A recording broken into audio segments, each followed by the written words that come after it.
मृत्यूनंतरचा शेवटचा प्रवास ही सन्मानाचा असावा या भावनेतून सरकोलीत वैकुंठ रथाची संकल्पना.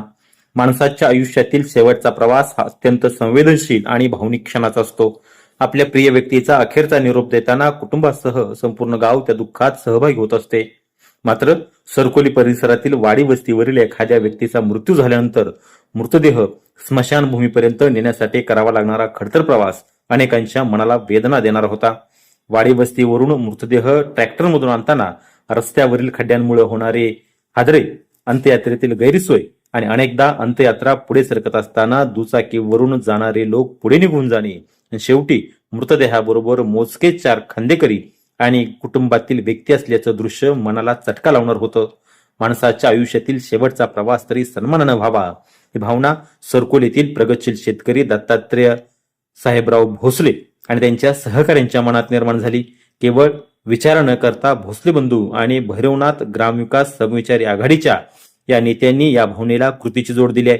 सरकोलीतील प्रगतशील शेतकरी दत्ताभाऊ भोसले यांनी त्यांचे आई वडील कैलासवासी जनाबाई व साहेबराव नारायण भोसले यांच्या स्मरणार्थ सरकोली येथील श्री भैरवनाथ ग्रामविकास समविचारी आघाडीच्या सौजन्यानं वैकुंठ रथ उपलब्ध करून देण्याचा निर्णय घेण्यात आलाय आणि या वैकुंठ रथाची चावी आज रविवारी सरकोली ग्रामपंचायतकडे सुपूर्द करण्यात आली आहे. हा केवळ रथ नाही, ही गावाच्या सामाजिक बांधिलकीची भावना आहे आणि प्रत्येक व्यक्तीच्या अखेरच्या प्रवासाला सन्मान मिळावा या माणुसकीच्या विचारातून उचललेलं एक पाऊल आहे. आज भोसले कुटुंबियांच्या आई वडिलांच्या स्मृती जपण्यासाठी उभा राहिलेला हा वैकुंठ रथ उद्या गावातील कोणत्याही कुटुंबाच्या दुःखाच्या क्षणी आधार देणार आहे. जन्माच्या वेळी माणसं सोबत असतात, पण शेवटच्या प्रवासात ही माणुसकी सोबत असावी याच विचारातून सरकोलीत सुरू झालेला हा उपक्रम निश्चितच समाजासाठी प्रेरणादायी आहे. आई वडिलांच्या स्मृतींना यापेक्षा सुंदर आणि समाजोपयोगी आदरांजली दुसरी कोणती असू शकते.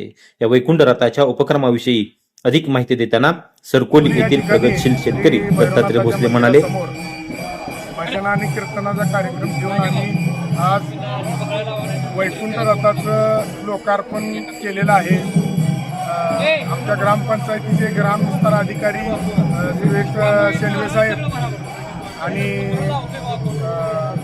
सरपंच शिवाजी आप्पा भोसले यांच्या हातात आम्ही आज चावी दिलेली आहे आणि ही चावी प्रदान करताना आम्हाला आज एक मनात एक बऱ्याच दिवस झालं मनात एक खंत होती की मृत्यूनंतर जे अंत्यसंस्कार असतात त्या अंत्यसंस्कारासाठी कुठल्याही प्रकारचं वाहन इथं उपलब्ध नव्हतं. आम्ही शेतकरी सगळेजण मिळून एखादा ट्रॅक्टर बघायचो आणि ट्रॅक्टरात आमचा मृत्यू झालेल्या व्यक्तीचं प्रेत आम्ही त्या ट्रॅक्टरात ठेवायचो आणि त्या ट्रॅक्टराचं रानावनातून येताना जे हादरे बसायचे, जे खांडेकरी असायचे आणि सगळे मोटरसायकलवाले पुढे निघून जायचे आणि नुसतं प्रेत फक्त आणि ते 4 खांडेकरी एवढंच तिथं राहायचं. त्यामुळं ते थोडंसं मनाला खंत वाटणार होतं. हे आम्ही पाहिल्यानंतर 2-4 कार्यकर्त्यांनी मी मागणी केली की बाबा आपल्या गावात एखादा वैकुंठ रथ असावा. मग आम्ही हा विचार केला आणि गेल्या 3 महिन्यापासून आम्ही ती ऑर्डर दिली आणि तो रथ बनवून आज माझे आईवडील कैलासवासी जनाबाई व साहेबराव नारायण भोसले यांच्या स्मरणार्थ आम्ही श्री भैरवनाथ ग्रामविकास समविचारी आघाडीच्या